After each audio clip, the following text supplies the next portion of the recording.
Hey, what's going on, guys? I hope you guys are having a good day. Hello, Larry Hurt. I see you in there. I see Joel. Bro, seriously, has CTE. Something is terrible off. I agree with you. You jumping right into the topic, man, and I can't agree with you more. I think that with this topic with Antonio Brown, I want you guys to know that I'm approaching this topic with as much sensitivity as I can and as much perspective as I can, because you guys know I'm not really into thinking that I know the absolute truth right off the bat. I'd rather figure out the truth. I like doing analysis. I like kind of breaking things down and then not even really telling you what to think, just encouraging you to think for yourself, because they like Negroes to be brainwashed. I don't know, can I get an amen on that? Media is big on brainwashing Black people, and I think that that's something that I can't support as a scholar, as a person who's taught on college campuses and stuff like that. I've always enjoyed a good debate. I've always enjoyed intellectual freedom. I don't enjoy the idea of people bullying other people because they don't agree with them. So whatever your opinion is, just know that's your opinion. Everybody's opinion ain't got to be your opinion. So if you start clowning, attacking, and beating people up because their opinion ain't your opinion, then this ain't the place for you. So welcome to drboycetv.com, the home for intelligent Black people. If you're not intelligent or Black and intelligent, you may want to get the fuck out, because this conversation is above your pay grade. This is a conversation for good people, smart people, etc. Now, Impal, thank you so much for your donation. First of all, I want to say, if y'all drop some dollars in the chat, like, I'm not telling you to do that, but if you do it, I'm going to point out your comment, and I'm going to say thank you very much, because it does cost money to reach the world.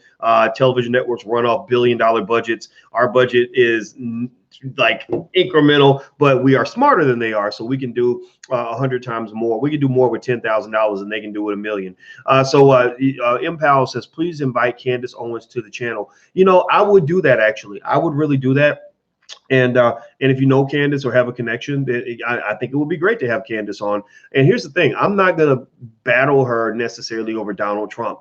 I don't really care about Donald Trump. I agree with my man Black Dot. And if you know Black Dot, I'd rather talk to him than Candace Owens any day of the week. But Black Dot, we listened to his podcast, and he was actually explaining. He's one of the few people I've seen publicly who understands how Black people have been conditioned to fear Donald Trump. He said Black people are literally caught sort of in this hypnotic state where it's like, Donald Trump, he the cause of all of our problems. The Democrats, we love y'all Democrats, Donald Trump. And I'm like, and I'm sitting there, you know me, I'm a free thinking man. I'm trying to process like what did he do? Like what exactly is he? I don't really care. Did he have the revolt summit? Everybody's like Donald Trump. But did he, like, you go look it up. Go look up Trump and Diddy's name together. They were boys, like they were buddies. Like, I think he's distanced himself because he's seen Trump fall out of popularity. But if he suddenly became popular again, they'd be buddies again. Or if he left the White House, don't be surprised you saw another, meeting. It doesn't mean Diddy's a sellout necessarily, not for that anyway. But it does mean that, sometimes y'all take it a little bit too seriously. We get to the point where we see this stuff as entertainment, or we see it. We take what is actually entertainment, and we take it seriously. We internalize it. And I'm going to tell you, at the end of the day, if you're breaking up with all your friends and dumping all your homeboys because they voted for Donald Trump, then guess what? After this election's over, after this little period in history is over, you're going to be sad because you're going to lose a lot of friends. So don't do that. Just, if your friend votes for somebody other than you, just understand voting has not made any difference in the state of the Black community. Everybody gets mad when I say that, but they can't prove me wrong. Everybody gets upset when I bring it up, but they can't prove to me where the Democratic Party has really improved the condition of Black people.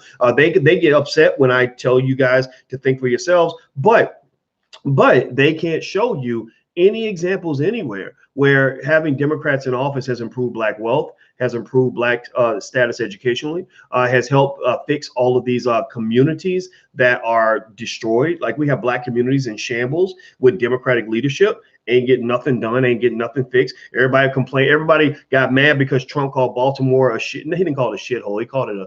He said it was infested. But the same people who complain and said you're racist for calling it infested. First of all, those same people had called it infested, and those people did nothing to fix the infestation. So I think that's kind of deep, like right, like they can really get you all caught up and distracted in a crazy way. Anyway, shout out your city. Please shout out your city. Please hit the thumbs up button if you haven't done that. Please hit the thumbs up button and shout out your city. I always like to show respect, so I hope that's okay. Hello, Joe. What's up, Victor? Democratic Plantation. Hello, Daryl. How are you? It says melanated. That's what my shirt says.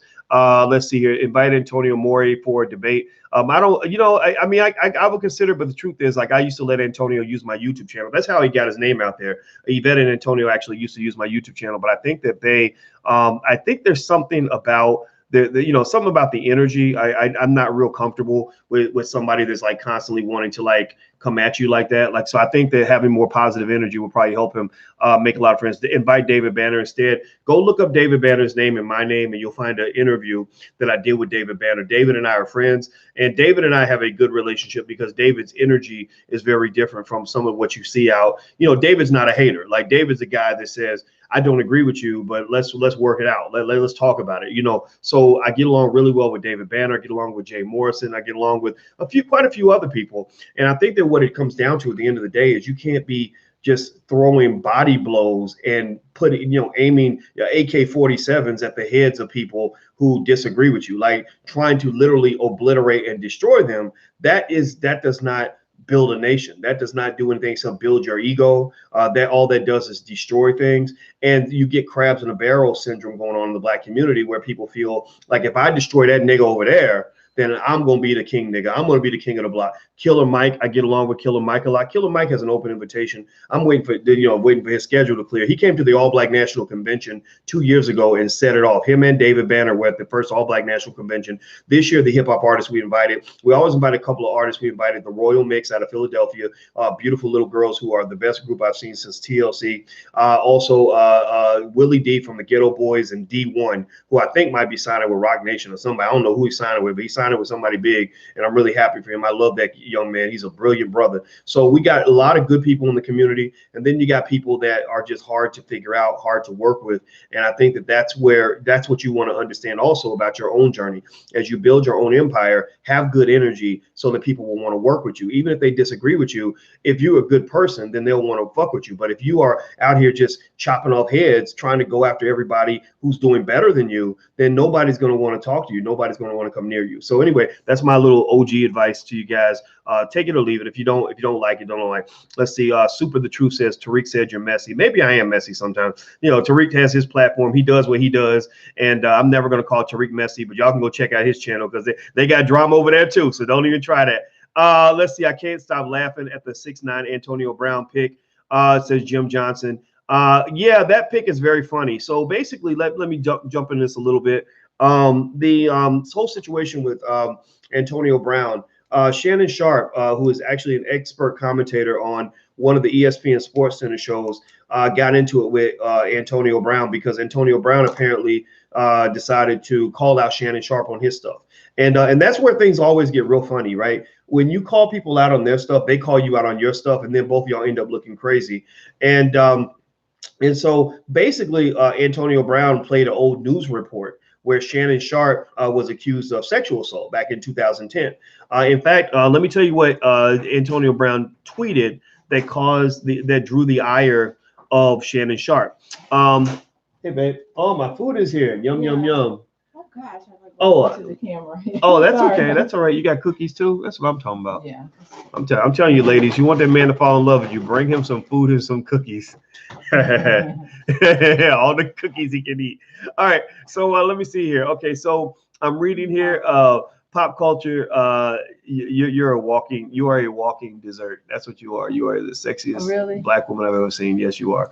Okay. So let me read this to you. All right. So Sunday morning, the newly unemployed Antonio Brown voiced his frustrations at his situation with a series of tweets that targeted Robert Kraft and the Patriots. Robert Kraft is the owner of the Patriots, Ben Roethlisberger, and NFL owners. He also threw some shade at sports analyst Shannon Sharpe. Brown later deleted the tweets, but the damage had been done. Sharpe, in particular, became aware of the attacks on his character, and he responded with a message of his own. Sunday afternoon, Sharpe posted a photo on Twitter that showed Brown's face with Photoshop details to make him look like rapper Tekashi 6ix9ine, who has been in the news lately for snitching on members of the Non-Trade Bloods gang. In the caption, Sharpe wrote, Clowntonio 6ix9ine out here dry snitching on everyone. So he had this picture of Antonio Brown. He called him Clowntonio, or Clowntonio 6ix9ine. And Super Hyper said, he said, "What's up, boys? Love you, brother. No homo." Well, thank you for throwing that in there, because I have been hit on by dudes, and I ain't gonna lie, it was an adjustment for me. I'll say that I did not grow up in an era where things were that aggressive. But hey, if you, I'm gonna tell y'all my policy on all of that. Whatever LGBT, whatever it is. I don't really care who you're sleeping with. You don't ask me, I won't ask you. But then again, maybe people have different standards. But I don't care who you're sleeping with. I love you regardless. If you're a good person, I love you, and I want to share that also with anybody who does have a sexual orientation, or you're transgender or whatever. Just know we love you. If you're a good person and you're bringing good energy, then you will never be rejected from my space. I guarantee you that. So let me see here. The reason that Sharpe was upset with Brown is that the former Patriots receiver was actually dredging up his past. In one of his since deleted tweets, Brown included a CBS News story that revealed Sharpe was stepping away from his analyst gig at CBS Sports amid sexual assault allegations. As Brown wrote, quote unquote, Shannon Sharpe, the funny guy on TV after this. While Sharpe certainly made his point with the Sunday Post on Twitter, there was a small detail that he should have considered. Technically, saying that Brown is dry snitching actually implies a level of guilt on Shannon's part. Katie Nolan of ESPN. So that's right. Shannon Sharpe. I don't think he's on ESPN. Is he ESPN or Fox Sports, y'all? Tell me. I think he might be Fox Sports. Everything is let me turn this crap off. I think he might be Fox Sports. Him and Skip Bayless. Somebody tell me. Let me see. Fox. That makes sense. Okay, I get it now. Because Shannon is on Fox along with Jason Whitlock. Fox is a network that has a little more tolerance for a wider range of political views. And so Shannon and Jason Whitlock, who y'all know Jason Whitlock, if you watch sports, Jason Whitlock, believe it or not, is actually a friend of mine. And why are we friends? It ain't because we agree. I mean, Jason says stuff where I'm like, what are you saying? Like, are you crazy? But, I just like the dude. Like, he's a nice person, right? And if you are a nice person, I'm not going to hate you because you disagree with me. I'm just not going to do that. I think that's corny. That's weak. That's pathetic. It's really ignorant. It's short-sighted. It makes you a stupid person. It makes you a person who can't see the big picture. If you hate people because they have their own honest opinion, then I mean, come on, man. Can't you just disagree? Okay, I think this tomato.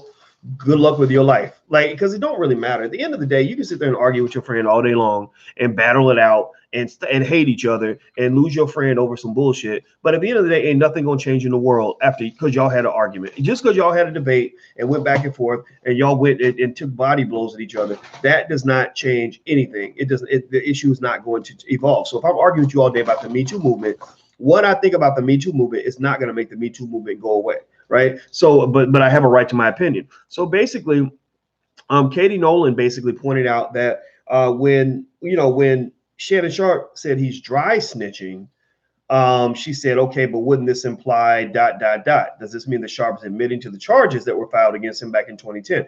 Actually, Katie Nolan is full of it. That's not true. I don't know. I'm gonna tell you what. I tell you, the feminists, sometimes they get a little bit unfair and a little bit crazy in the things that they say.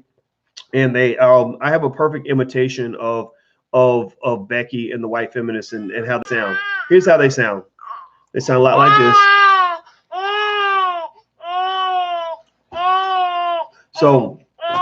So they do a lot of crying and whining and complaining. But here's the deal.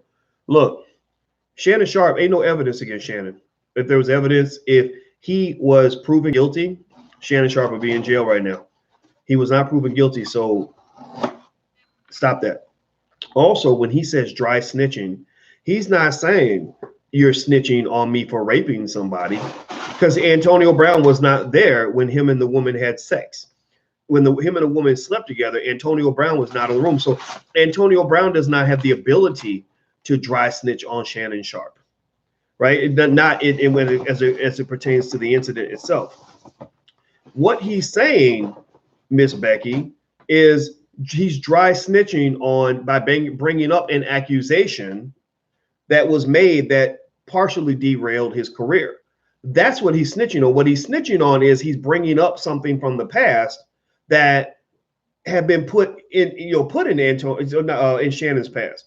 He's bringing up something that Shannon had left behind, right? That's what he means by the dry snitching. Like you're dredging up something that people weren't even talking about anymore, and now I've got to defend this bullshit again, even though I was never proven guilty in the court of law. And what that really also speaks to is the lack of understanding that comes from, very privileged white females who think that they can accuse a black man of something and that they can treat an accused man as if he's a guilty man, right? They can treat a man who's been accused of a crime as the same way they treat a man who actually committed the crime. Shannon Sharpe committed no crime because he's never been proven guilty.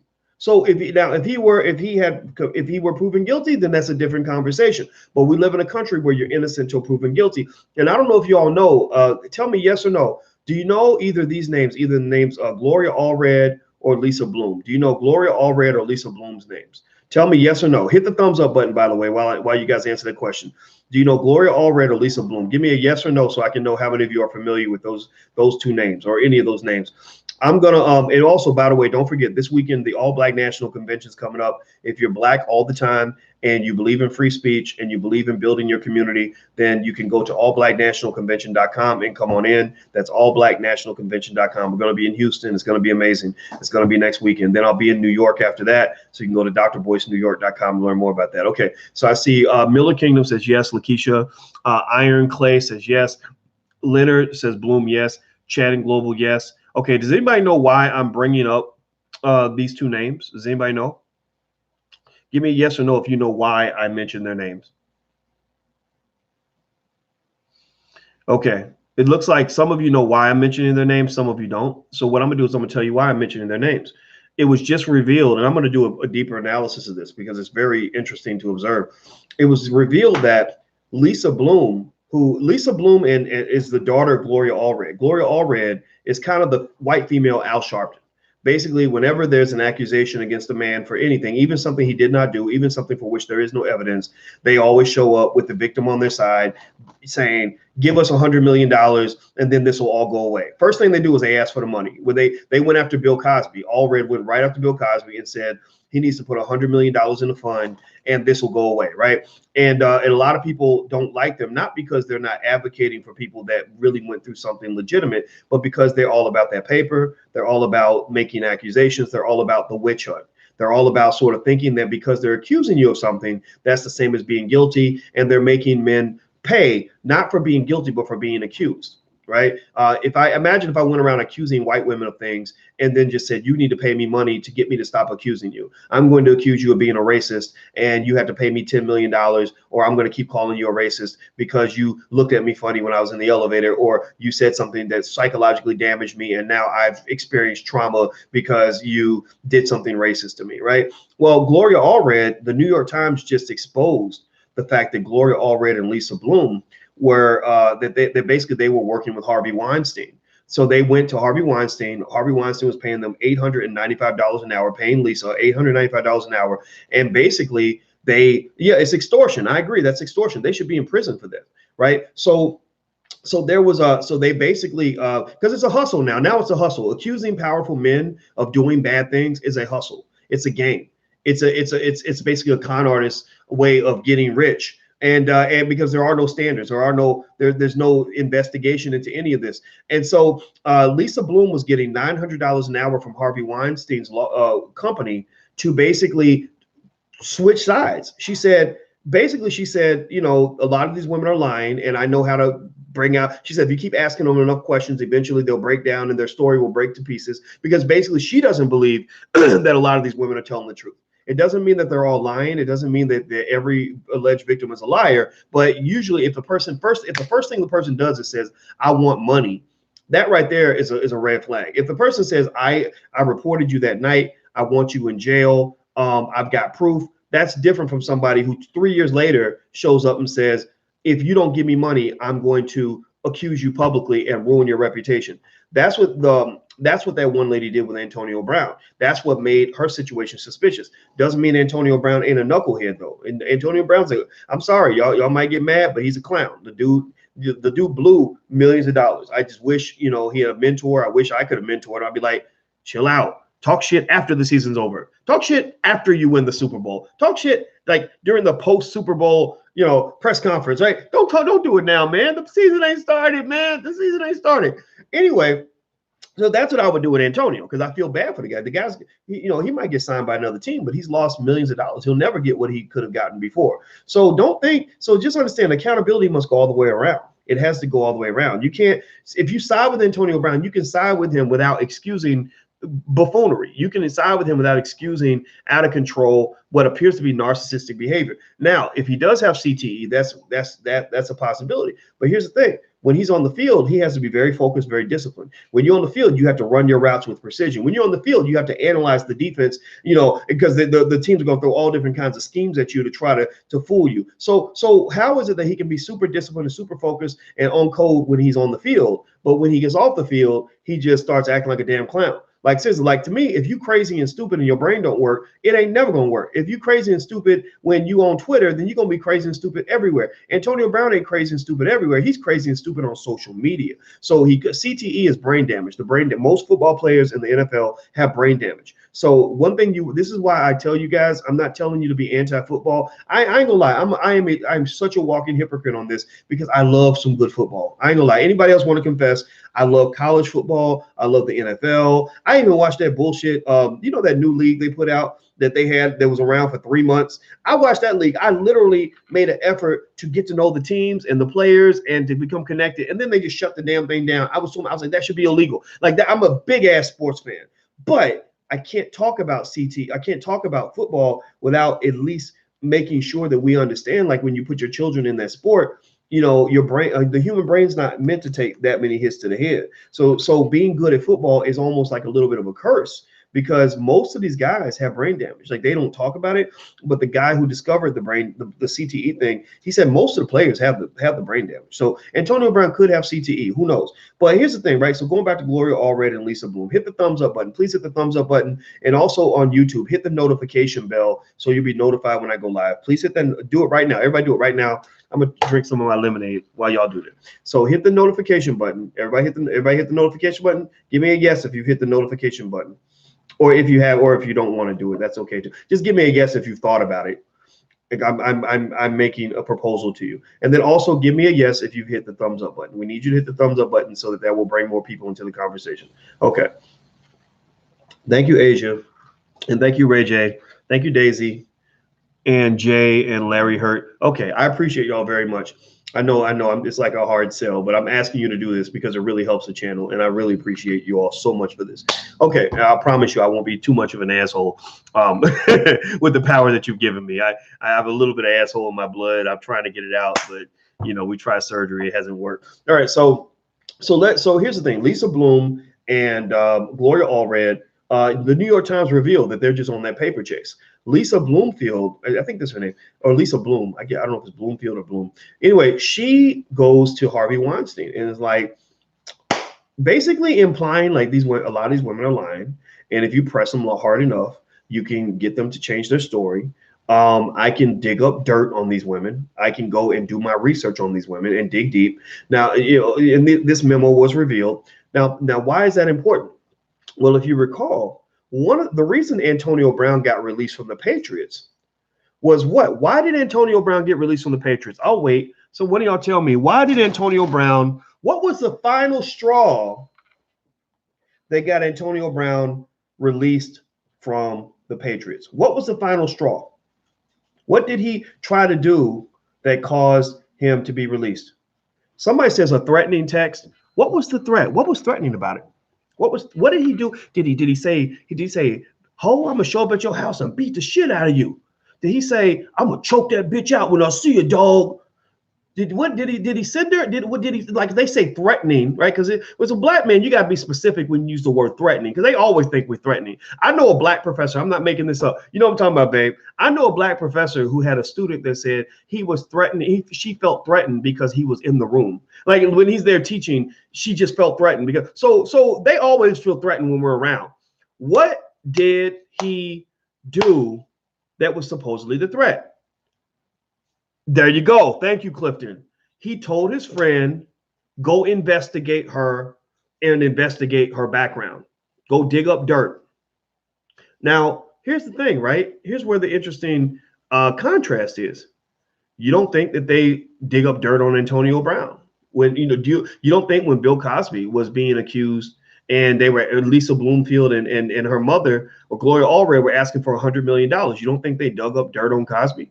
You don't think they dug around and did research to find out what they could dig, what they could throw in there? You don't think they put out notices saying if you've ever had sex with him and it was ambiguous, or you have any regrets, or you feel badly about you're being a hoe that night, like if you feel any guilt whatsoever, then you can go get paid, girl. It don't matter if you're a drug addict. We ain't gonna ask you if you're on drugs, because that would be victim blaming. We're not gonna ask you if you running up here because you broke. We're just going to throw you in on the pile so that it looks really, really bad, right?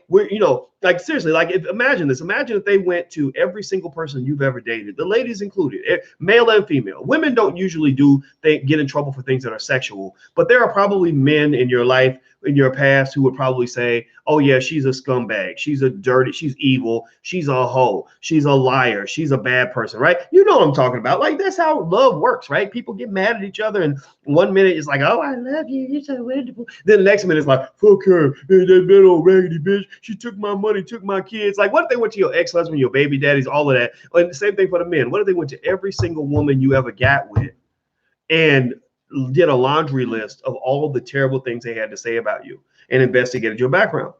I bet you that 95% of y'all in this room could be made to look like an asshole if I paint the right picture. I can make any of y'all look like the devil if I ask the right people and put all those people on a documentary. I could do a documentary about Sean, and it'll be Surviving Sean R.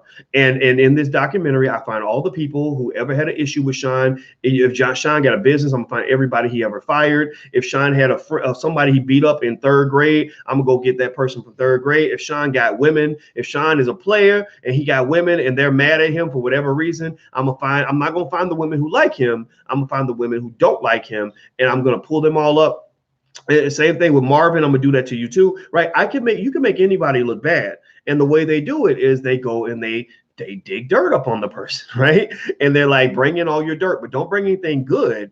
We're only gonna keep the bad stuff, right? Like if you watch, that's how you know a documentary is biased. Like the R. Kelly, I don't think R. Kelly's a good guy at all. I'm not a fan of R. Kelly. I ain't gonna lie. I was mad at him back when the first sex tape came out. I was done with him back then. I didn't understand why black people still supported him, but the way you can tell the documentary is screwed up is when they show only one side of a person. They show only the dark stuff. They don't show anything that's balanced, anything that provides perspective, anything that provides any other context other than the negative. And what Dave Chappelle did, if I meet Dave Chappelle, first thing I'm gonna do is give him a hug. If I ever meet Dave Chappelle, if you know him, give him a hug for me. Is what Dave Chappelle did was he flipped that shit on the ass. He talked about Dream Hampton. Dream Hampton was one of the directors of that documentary. I believe she's the executive director of that documentary. And basically, he said exactly what I've been thinking. When I found out Dream Hampton was making that documentary, I said, God, I'll be goddamn. I would love to see somebody do a documentary called Surviving Dream Hampton, because I personally, I don't even know Dream. And I know plenty of people who would have a lot of horrible things to say about Dream Hampton if they had the opportunity to do that. So the fact that Dave Chappelle called her out on her bullshit right then it just kind of adds, only thing I ever want is fairness and truth, man. It adds fairness and truth to the conversation. So a lot of these conversations don't happen in the context of fairness and truth. So let's go back to Lisa Bloomfield. Sometimes I'll take you guys on a wide turn, but I always bring it back to the core of the issue. So I brought up Lisa Bloomfield and her, or maybe it's Bloom. I can't remember. It doesn't matter. Becky Wilson. Now, let's just call her Becky. Anyway, so Lisa, who's a super Becky, who's the daughter of the white female Al Sharpton, Gloria Allred, Lisa Bloom. Thank you. I don't know why I get the word Bloomfield in my head. It's Bloom. Thank you. Thank you for correcting me in my stupidity. All right. So Lisa Bloom is basically went to Harvey Weinstein and said, let's dig up dirt on these women, right? And the reason Lisa Bloom wanted to do that is because that's the strategy she uses when it comes to men.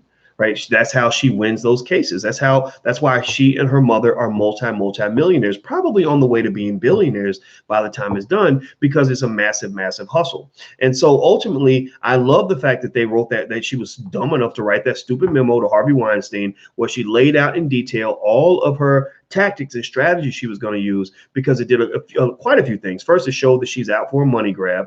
Two, it shows that a lot of the victims, she knows a lot of her so-called victims are lying. Three, it shows the dirty tricks that they use. And I think four, it shows the double standard in all of this, right? And I think that with Shannon Sharpe and Antonio Brown, going back to that very root issue as well, I think it's ironic that they consider Antonio Brown to be a threat, because he was going to go dig into the past of this woman.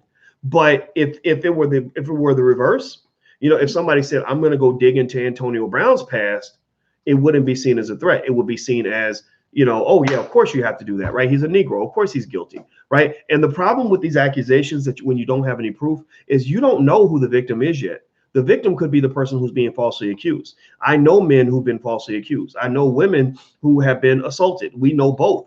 And the reality is that you have to take your time before you start assuming that one person's the victim, the other person's the perpetrator. And then what I don't like about Antonio Brown going at Shannon Sharpe is because it shouldn't be that way. They should be supporting each other. Both of these guys were two of the best wide receivers in the history of the NFL. Both of these are brothers that have both been under suspicion for, sex-related situations. Both of these brothers are veterans of the NFL. They're elite athletes. Both of these guys should and probably will maybe be in the Hall of Fame. I don't know about Antonio Brown. It's going to be a close one with him, right? But so the fact that they're like, it's almost like when Antonio's calling up Shannon stuff, it's almost like one guy saying, well, my sexual assault accusation is not as bad as your sexual assault accusation, or you have a sexual assault accusation just like me, right? But then again, at the same time, that Shannon Sharpe he said he was not a wide receiver. I thought he was a wide receiver. Maybe he was a tight end. He caught balls, and he did it very well. How about that, right? Not the balls between your legs. We call footballs. You know what I'm talking about. So anyway, but so Shannon Sharpe was a great receiver. I do know enough about football to know that. Maybe he was a tight end, but I believe Shannon Sharpe could have been a wide receiver too. I think he did everything. He was damn good at what he did. I do know that. I watched him play for many years. So I think that it's kind of unfortunate that it got to this point. But I understand both sides. I understand Antonio feeling some kind of way and responding aggressively and saying, well, remember, you're talking about my bullshit. Let's talk about your bullshit. But also I understand, Shannon Sharpe coming back, but I don't think that Antonio was dry snitching in the sense of snitching on a crime. I think he was dry snitching in the sense of bringing up an accusation in the past, because now we're in an era where an accusation against a black man it has been made as bad or worse than a conviction. Like, an accusation ain't that much different from a conviction. So brothers, be very, very careful about who you lay down with. You can't go and chase a big button to smile anymore. There was an older lady that I really respect who once said, basically, she said, I hate all this Me Too era, because basically men are going to be afraid to talk to women. Men are not going to say anything to women. And I was like, that's absolutely true. I was lucky, because I didn't know how to talk to girls. Nobody ever taught me. I never knew. I didn't figure out how to talk to girls. So I was probably damn near 30 years old. It's embarrassing to say, but I told you when I say I have no game, I had no game, right? Tariq wrote a book called The Art of Macking. So if you want to know how to mack women and all that, Go read that book if that's something you're into. I can teach you how to love a woman. I told y'all how much I love that black woman, and that to me is more is valuable to me, right? I'd rather love a woman than to mack a woman, because but that's not me disrespecting anybody's point of view. You do whatever you want to do, but I had zero game, and I also learned early that no meant no. That if a woman said no, you're supposed to, know that no means no, right? If you say, hey, you want to have sex? She says no, then I will be like, okay, no problem. Or hey, you want to go out? No. Okay, cool. Right. And I think, and here's the thing though, here's what's funny, right? Here's the contradiction. It wasn't until I got a little older that I started learning, like, sometimes women say no and they really mean yes. Or sometimes they say no and they really want you to keep trying. I'm like, well, how the fuck am I supposed to? I'm sorry. I believe you're a grown ass woman and that you're going to tell me what you want. Like, if you tell me no, then I'm going to assume that means no. I'm not going to assume that means maybe, because you don't know the difference between the no's and the maybes. When a guy, now back in the day, a guy could take that chance. A guy could be like, I think she meant no, but she said no, but I think she meant maybe. So I'm going to keep trying. I'm going to try about 4 more times. And then eventually maybe I'll hit the jackpot. Right. I never did that. That was not my thing. And now that's the approach I think that has to occur. That's the approach that I think has to occur right now. Like, that's the best approach, honestly, because if she says no and you ask her again after she said no, and she's fragile or she is fucked up in the head, she can turn around and call you a harasser. And in this Me Too era, a harasser is seen the same as a rapist. Like, they literally will talk about you like you went and just like beat somebody upside the head and took their money and raped 10 people like that night. Like, they don't make a distinction anymore. And so if you got a son, or if you are a black man, or if you love a black man in your life, you got to like let him know like what era we live in, and that you have to be really careful. Things have to be documented. If she's sending you sexy, nasty text messages, keep all that shit, because that may be the difference between you having a successful career and a happy life versus you being scarred to the point where you can never get another job again, or that business you got is gone, or you made $10 million and you gave out 9.5 million away because somebody accused you. And you live in a world where the black man who is accused is seen the same as a black man who was convicted. So in the case of Antonio Brown, the only thing I would convict Antonio Brown of is being a knucklehead, assuming his Twitter account wasn't hacked. That's the only thing I would convict him of being a narcissist, maybe a little arrogant for sure. He can also be convicted of being talented as fuck. I mean, he's so talented. This guy is so good. And here's the thing. I believe that other teams are going to pick him up. I believe somebody's going to still go grab him. But they're going to grab him for about $1.95 plus incentives. Right? He won't get the money that he used to get. He can still be a good investment. This is actually where I can put on my finance professor hat, because a lot of people think that a bad company, like a bad asset, is a bad investment. That's not true. Sometimes a great asset can be a bad investment if it costs too much. And so sometimes a bad asset can be the best investment if the price is low enough. Right? So what's going to happen is the Jacksonville Jaguars or somebody else is going to hit up Antonio. It won't be a situation like the Patriots, and they're going to say, hey, we'll bring you in, but we'll give you $1 million. You were going to get 30 million guaranteed from the Raiders. We're not going to do that. You were going to get 10 to 15 million guaranteed from the Patriots. We're not going to do that. We'll guarantee you 3 million because we're willing, because we pay out that kind of money. This is how much we pay our scrubs, and we'll add on incentives. If you help us get to a Super Bowl, or you make over 100 catches next season and get through the season without acting a damn fool, and you don't break all the behavioral clauses that we're going to put in this thing to make sure you're under control, then we're going to be okay. Because the problem with Antonio Brown is this is a finance issue. Please hit the thumbs up button, by the way. Please hit the thumbs up button. And let me just also mention to you guys, some of you are mentioning this shirt. We have really cool black shirts at wokeblacktees.com. That's wokeblacktees.com. Also, if you want to check out financial workbooks and flashcards for your kids, you want your kids to be financially literate, you can go to financialworkbooks.com. That's financialworkbooks.com. All right, so let me throw this in here. So hit the thumbs up button, please do that. So with Antonio Brown, what he represents is a concept that we used to teach in finance, that I taught, at Syracuse and stuff like that. Or actually, it's more of a higher level theoretical concept that you learn when you're getting your PhD. But it has to do with something called moral hazard. And moral hazard is basically where you go and you make a deal with somebody, and then once they get that paper in their pocket, they start acting a damn fool. Have you ever seen that happen where somebody, wants to borrow money from you? And they're all humble. Yeah, anybody ever loan money? Anybody else got broke ass relatives who borrow money all the time?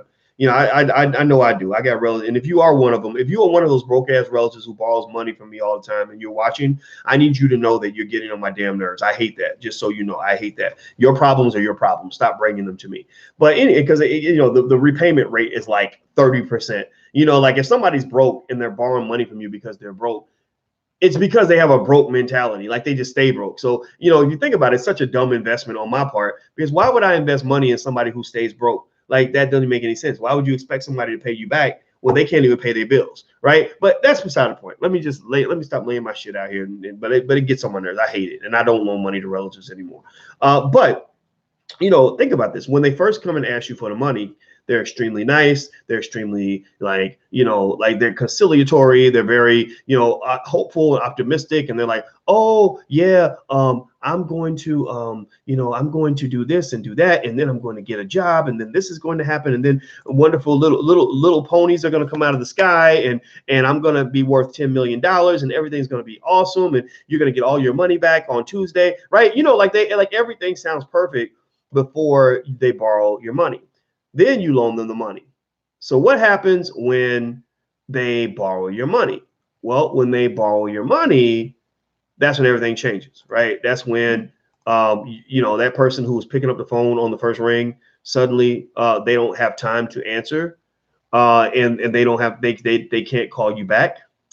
That's you know, that's when the person who used to be very kind and polite suddenly got an attitude. It's suddenly like man, why the fuck you bothering me? If you keep bothering me, I ain't gonna pay you back, right? That's when the excuses start pouring in. The same excuses that led them to being broke are very similar to the excuses that are going to lead them to not paying you. They're going to claim broke, right? You're going to see them walking down the street in a pair of $250 Jordans, even though they owe you $80, right? And every time you see them in the new shoes, you're going to be pissed and want to punch them in the face, right? We've all seen this, right? We've all seen these sorts of things. And so, you know, with that said, that's what you call a moral hazard problem. A moral hazard problem is when you give somebody power and you give them money, or you give them, you know, control or your resources. And once they got your shit, they have you by the balls. Once they have your stuff in their possession, then at that point, you're no longer a priority. Being nice to you is not important to them anymore. Well, Antonio Brown was a guy where Shannon Sharpe always said, and I agree with him on this, he said, I hope the Steelers never give him a big contract, because he said if he is that much of a jerk when he ain't making money, imagine what kind of person he's going to be when he starts getting that bread. When Antonio Brown starts making real money, he's going to be an even bigger asshole than he is right now. And that's because you have the moral hazard problem, where you know, he's going to change his behavior because he's got more money. Money makes you more of what you already are. So the way you solve the moral hazard problem, this is me giving you a finance lesson. I'm giving you a financial game on this. This is important for your own life, right? It applies. The moral hazard problem doesn't just apply to business and contracts. It applies to things like marriage or dating, stuff like that. Ryan Clark also said it. I think they both said it. And Antonio Brown hates Ryan Clark too. He kind of hates everyone who calls him on his bullshit. So and God bless Ryan Clark. I'm sure Ryan Clark is like, I told y'all so, because I think Ryan Clark played this. Did Ryan Clark play at the Steelers? Because it seems like he knows a lot about Antonio Brown that people don't know. I think he said he saw how he was acting like around, you know, the office and around other people, you know, and I respect Ryan Clark just for being a good dude. Like he seems like a guy who, you know, is humble and decent and respectful of people, you know, even when he doesn't have to be. Whereas Antonio, there's something inside of him, some sort of trauma from childhood, something about where his upbringing that makes him just a really tough person to deal with. But here's the thing. So the moral hazard problem, the solution for the moral hazard problem is what they call optimal contracting. Optimal contracting means that when you still have the power, you set the terms very carefully so that the person can't act out later on. You make a good contract to protect yourself. So that means if you have a relative that you know is trifling and is going to make every excuse not to pay you, or might disappear the minute that you make the loan to them, then what you could do if you really wanted to help that person is you will put parameters in a contract to make sure that there's a penalty for their behavior. Like, okay, you pay me late, your fine will be $20 a day. If you don't pay me back on time, I am in possession of the note for your car. I will own your car, right? So you don't pay me this $500 back, I'm gonna be driving a nice new car, you know, etc. oh, you giving me access to your bank account. So I have a contract that gives me the right to go into your account and take the money out if I want to. That's what companies like PayPal and stuff like that do. They loan more money. They loan money to people that banks won't loan money to, because PayPal's like, we know where you live. Like, we ain't scared. Like, we don't care what your credit score is, because we know how to go right into your PayPal account and shut down your whole damn business. So if you're ready to do that, then we can get down like that, but we prefer to have it not be that way. So we're going to protect ourselves from a moral hazard issue, right? So ultimately with Antonio Brown, that's what you dealt with. You dealt with a guy who unfortunately was too immature to be able to remain humble in the presence of that kind of money. And he says he's not going to play again. I think he will play. I think what's going to happen is there's going to be a team that comes along, and they're going to look into it and say, what's really going on? What are we getting with this guy? What's the baggage? What are the potential risks? And they're going to look at him as an investment. And some team like that needs a wide receiver, maybe a Jacksonville Jaguars type team because he's from Florida, or maybe even the Dolphins. The Dolphins suck pretty bad. So they may come along and offer him, a couple million guaranteed, and then say, look, you can make another 10 if you perform and get through the season. And then you've got all this fine print, tons of clauses that will invalidate all your money if you act an ass. That's why the Raiders did not have to pay him 29, I believe 29 out of the 30 million. The Raiders took that back.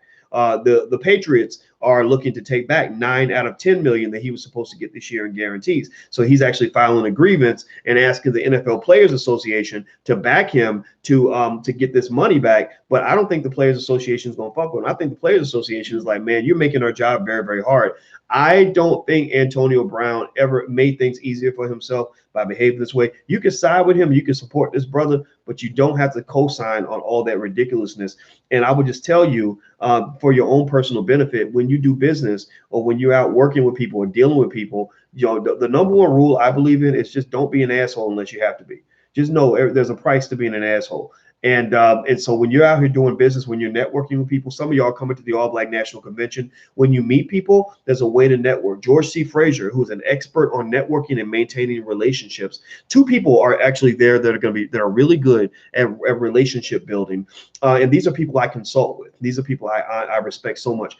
And I brought them specifically because they can talk to Black people about our number one problem, which is we hate each other. We want to kill each other, chop each other's heads off, cut each other's throats, castrate each other. I ain't fucking with you. I'm canceling you. You cancel, right? Tell me yes or no if y'all know what I'm talking. If y'all see this, if this has ever bothered you. If this has never bothered you, then I don't know if I can help you. But does that bother you that we have such a nasty cancel culture that everything is like, I ain't fucking with him. I ain't talking to you no more. You ain't shit. You blah, blah, blah, blah. And it'll be like one little thing, like one little problem, one little issue. And people don't sit down at the table and hash it out. It's like, we're going to destroy everything. We're going to burn down the whole building and destroy this whole project, kill the business because that Negro made me mad, right? And you're right. That's post-traumatic slave syndrome. So we're actually next year going to have somebody come in and talk about that. And so Nicole Price, who is a leadership expert. You've seen her on this channel. Nicole Price is a leadership expert, and she's actually one of my executive coaches. She's one of my leadership coaches, because one of the things I told her was, I said, sometimes I get so mad that I want to just cut somebody off, or I want to cuss them out or whatever, or I'll get frustrated. I'm leading the team. I'm trying to get people to get, organized and for us to work together on certain things. And it doesn't work out the way I wanted to, and I get frustrated, or I have this influence over people, and I want to use it responsibly. So she actually gives me tips and coaching on ways to handle situations. Like, I've literally called her in the middle of a fight with other Black people and said, Nicole, okay, I'm about to call this person and cuss them out right now. I need you to talk me off the ledge and tell me the best way to handle this. And she'll be like, okay, here's number 1, don't do this. Number 2, make sure you do that. And I love that, right? So she's a brilliant lady. Her book is called Lively Paradox. She's a brilliant lady. And then George C. Frazier, I love him because he came in here. Go look up that interview, guys, if you haven't done this. He comes on once a month. And you notice I only have certain people that I bring in once a month, mostly OG elders like him and Dr. Claude Anderson, because we need the elders to guide us. We ain't got no parents. We need parents and grandparents in the community that will help us figure out how to be productive and not just spin our wheels and act like a bunch of dumb little assholes. So I bring in Dr. George C. Frazier because George handles he handles his differences extremely well. He also knows how to form healthy relationships with people. Like he has a process that he writes about in his book called Success Runs in Our Race, where he talks about like, look, the first thing you do when you want to network with somebody is you don't run up and ask them for something, you offer something. Make sure you know their name, use their name as much as possible. The sweetest word in the dictionary for most people is their own name. So use their name, let them know that you care about what they're doing, let them know that you support them, so they'll want to support you back, right? And that's not just how you do business, that's how you build relationships of all kinds, that's how you build love. Right? Because so our number one problem as Black people is love. We don't have enough self-love, and we certainly don't have enough love for each other. Because if I don't love me, if I hate all Black people, if I hate myself, like if I hate myself because I'm a Black man, then I'm gonna hate other Black men because you look just like me, right? And so at the end of the day, I think these are things that I see when I see Antonio Brown going bananas, fighting with Shannon Sharpe. I see, I see the consequences of some of his choices, and I also see a person who doesn't build healthy relationships with the organizations that he works with, which is causing him problems. But then you can also sprinkle in some white supremacy on that, and I'm sure that plays a part too, because there is a way that they view the Black man in America that is not favorable to people like Antonio Brown. So we know for a fact that guys like Antonio Brown do not get a fair shake. But hey, I guess you dance with the devil, he gonna feel on your booty, right? You go, and my friend Vigilante from Kansas City used to say that all the time. You decided that this is the life you chose. White people are paying you $20 million a year. You better figure out a way to get along with that organization. If not, that's cool. Go start a league or something. Go play by yourself. Go play in the Canadian Football League. Like I said that to Kaepernick too. Like Kaepernick's talking about, I want to play football. I really want to get on the field. Well, there's plenty of leagues you can play in. You can play in the XFL, or you can play in the Canadian League, and they may not pay you what you want, but there's plenty of places where you can play football. You ain't got to be in the NFL. So in order to be in the NFL, that's their system. They created it. They built it for their children and their descendants. And so if you want to be in that league, you got to play by their rules. If not, then cool, go start your own league. Get out and go start your own.